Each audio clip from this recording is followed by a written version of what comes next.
There's so much history, so much history. When you think about the people back in the late 50s, early 60s that were such a part of this community, Martin Marietta had a large engineering contingent that lived in Domrick and all of that.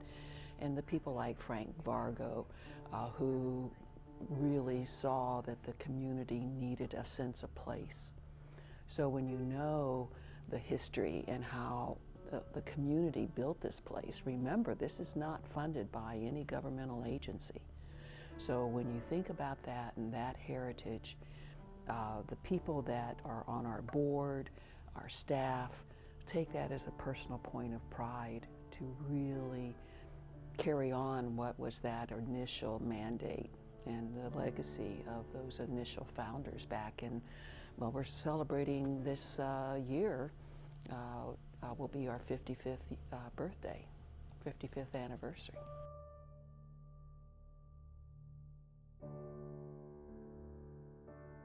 The Civic Center back in 06, 07 is a far different place than it is today. But back then, when you would walk in, the building was dark, the air conditioning was off, all of the vertical blinds were closed, so you had no idea that this building overlooked a lake. There was maybe one person sitting in the office with this fluorescent light over his head. It wasn't the most inviting place. When it became clear and the board at that time knew that for this place to survive, that we were going to have to make significant changes. And so building that team, we ended up making changes in how we handle our business. Instead of an administrator, we brought in an executive director and changed the whole business model. Instead of the board being volunteers and being in charge of certain things, we changed it to where they're a policy-making organization.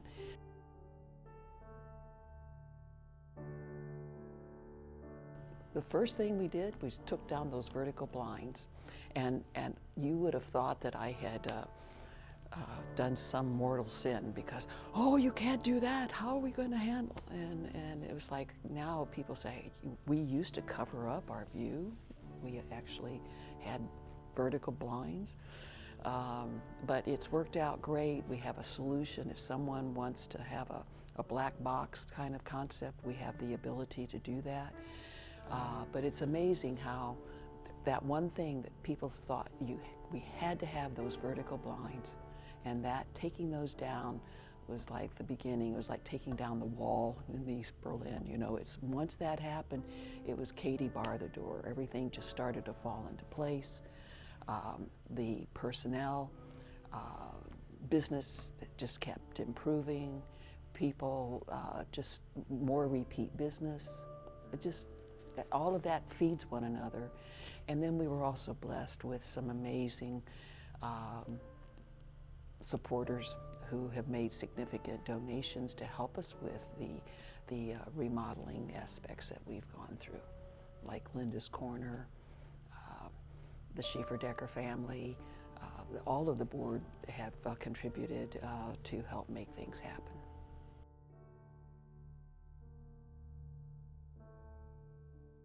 Well, the next steps actually are more about truly fulfilling what Maitland community wants. Right now we serve a lot of clients from outside of Maitland, but we want to actually be even more connected to the families, young families with children and all of that. So a dream we have is to have a conservatory, performing arts kind of element where our children have a place to come and take their lessons in performing arts, drama, of course, seniors, all ages. The original founders, when they built this building, they put a stage in, and there's a thing up there about, you know, the theatrical part of this.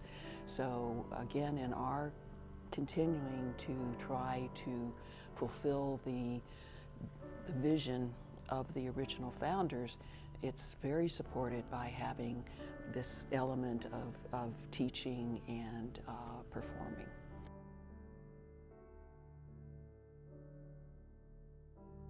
This coming year, I think, will be a year where it's going to be, decision time. Are we going to just pretty this up, or are we going to really do something that's going to make a difference? So in our vision of going forward with new or more refurbished, remodeled, renovated spaces, that all will be based on what truly the community will say that they will support and need. But even though we're not a city-owned facility, we are a community motivated center, and that's what it's all about.